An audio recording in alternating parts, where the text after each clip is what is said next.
This is a review of the Digit TL data logger.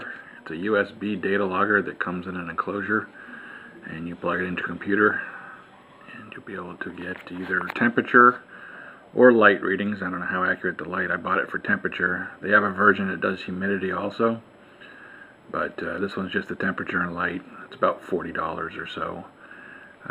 Some of the features: it's IPC68 waterproof, and I'll show you that enclosure. It's got several different log intervals, stores 26,000 readings. It's got a couple alarms on it, free Windows software, and I'll show you that software.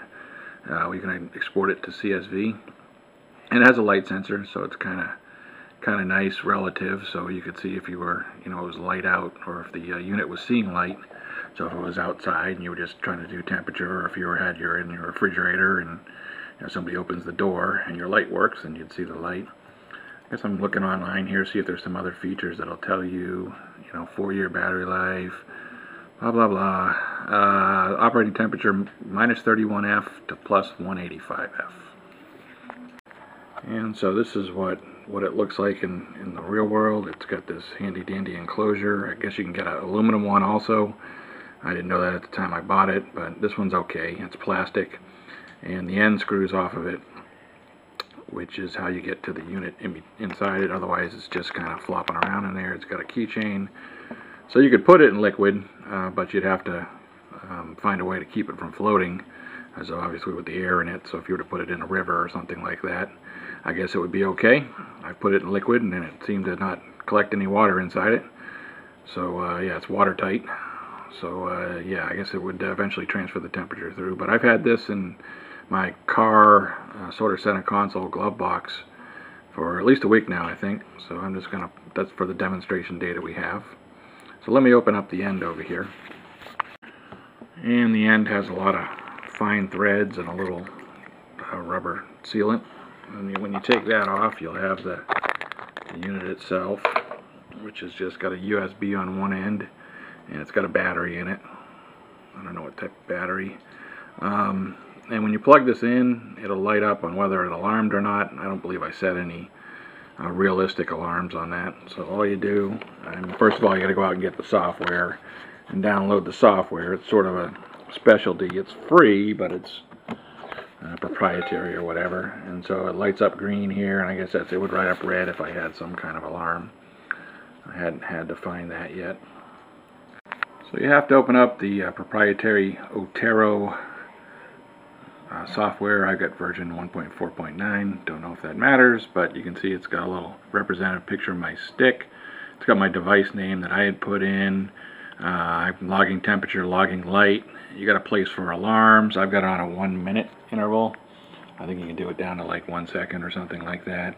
And none of my stuff alarmed out. Like I said, I don't think I've even got the alarm set. And there's no system warnings. And I've been running this. Let's see, let me go to the data page and change my temperature to Fahrenheit. And let's see, my start time on this device was 1:30, and it's now 2:13, so it's been 2 weeks basically. 40,000 readings. It's got 8 readings that appeared blank, but I'll just leave those as blank, human readable. And all you need to do, you can either, this clock shows you something. This is the real time. I can pull the downloaded one, but it probably takes some time. It's not the fastest of software reads. But I'm just going to go here and download the data. And it's working on downloading the data. This goes to a CSV file. That's, I think, the only output you can do. So let's see what pops up here. Well, there's the actual reading, so I can figure that out. That's temperature reading. Alright, so let me save this CSV with today's date to my documents. And let me go open that up.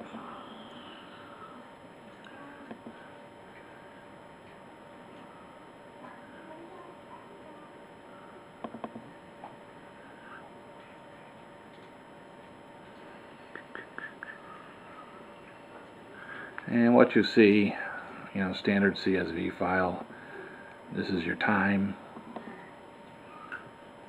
And your temperature, and I've got the temperature in Fahrenheit, the light, so I expect this to be relatively dark most of the time because it was in my glove box as I open my center console. And it's got a space for humidity, but it doesn't, I don't have that version of the logger. So I've got one other feature over here, which is I wrote a macro to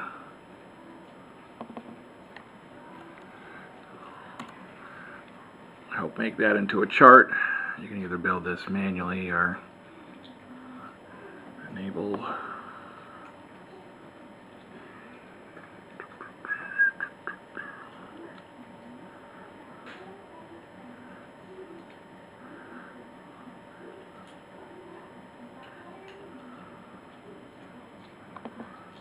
and let me run it.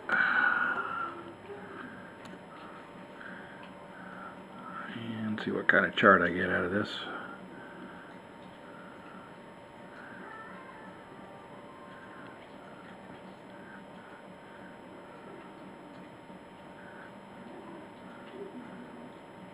So yeah, the light obviously is in the light is sort of in the pink color, and it spiked at one point in time, which is why I got this goofy scale over here. I can fix that though. Scale maximum 100, and well, the blue basically tells the temperature, and I got times down bottom, so I can kind of analyze and see the temperature rise and fall. I guess I can start to correlate that to when I ran my truck or when my truck was sitting, but it's going to look like a day. But most of your time stuff is going to look like that. Obviously, I've got a couple points that spiked, so it must have been the daytime, and I opened my center console and it got enough light to spike it. But yeah, kind of interesting piece of data logging for temperature. You can leave this outside, you can leave this you know, in a refrigerator, you can leave this all kinds of various spots because it is weatherproof, and it will collect that data for you and make a chart for you. So just kind of interesting. So this is just a review of that product. It's pretty cheap for about $40 on Amazon, and it does some of those interesting features. And what's kind of interesting in the data is, you know, on the days that I go to work, I turn on the heat in the car. I know it's only 50 degrees here in Florida, but that's the way it is that that'll be the low point of the day. But the days that I don't get up, like Saturday and Sunday, it's interesting that the low temperature of the day is either at 8:30 or 9 in the morning on those couple days. So something you figure out by doing temperature logging. So the alarm configuration is a pretty simple algorithm, and you can turn off. You can either turn it, there's a couple ways you can turn it on. You can turn it off after a time delay, or once it gets inside the threshold. Let me change my units over here to, you got to keep doing this in the software, change it to Fahrenheit. I guess it doesn't really matter, but I had my threshold set at 138 degrees for the top, and no low threshold, so that's why I can get some of the alarms. But you could set an alarm and tell without downloading the data whether or not you went out of range, or you can have it, you know, only alarm after X number of times consecutive readings out. Also, I'm going to continue not to set an alarm here. In this case, I'm not going to change any of my configurations, but I am going to erase the data. And it usually asks you if you want to download it, but I've already downloaded, so this is how you erase data. So now it's erased. The other thing you can do is synchronize somehow. Over the 2-week period, I got off by 22 seconds from my PC, so I'll resynchronize. That doesn't really matter. Let me erase the data again. And so I don't know if the PC is a little slow or the data logger, but not a big difference because it's on my 1-minute interval type thing. So I've got it erased, and now it's recording data again. So I'll go find another place to go stick it.